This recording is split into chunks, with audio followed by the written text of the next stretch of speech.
Le marché immobilier en 2025 en Estrie est-il en train de devenir un cauchemar pour les acheteurs? Et pas un cauchemar, mais c'est pas facile. Pourquoi c'est pas facile? Parce que régulièrement, il y a des surenchères. Les visites doivent se faire très rapidement. Genre, t'as pas 2 semaines pour y réfléchir. Là.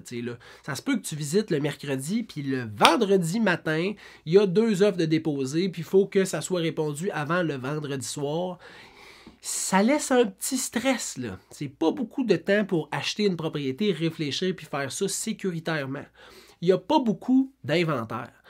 À vrai dire, il y a beaucoup d'inventaire, mais il n'y a pas beaucoup d'inventaire par rapport au nombre d'acheteurs potentiels qui veulent acquérir une propriété.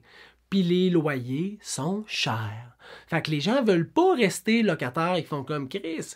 1450$ pour un 4,5, il veut bien croire qu'il y a une thermopompe et un petit comptoir de granit, mais ça vaut pas ça.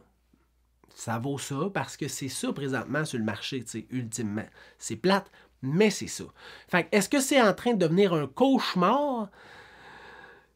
Oui, le fait que l'inventaire est très basse, qu'il y a beaucoup de demandes pour devenir propriétaire, que les loyers sont chers, que le désir de devenir propriétaire est élevé. Depuis qu'il y a eu la COVID, il y a comme eu une séparation, là, il y a comme une cicatrice. Là.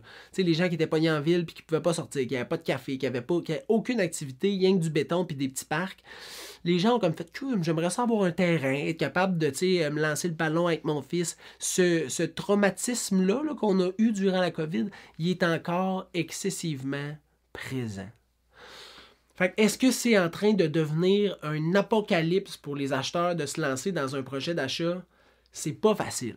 Ça, là, c'est la vérité. C'est pas facile pour un acheteur en 2025 en Estrie d'acheter une propriété et de devenir propriétaire.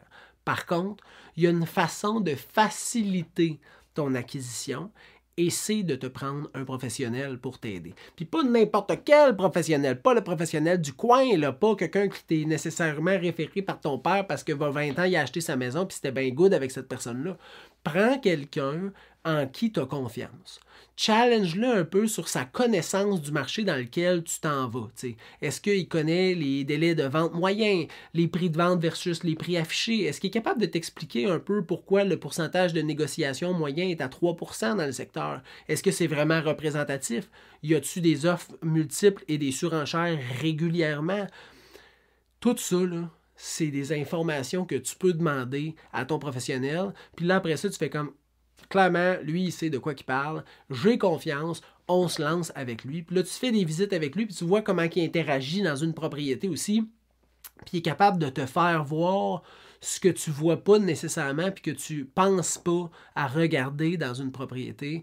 Puis quand tu vas te lancer pour faire ton offre d'achat, là, tu vas être capable de te lancer avec tous les outils, puis les stratégies, puis les connaissances nécessaires pour être confiant puis solide dans le dépôt de ton offre d'achat.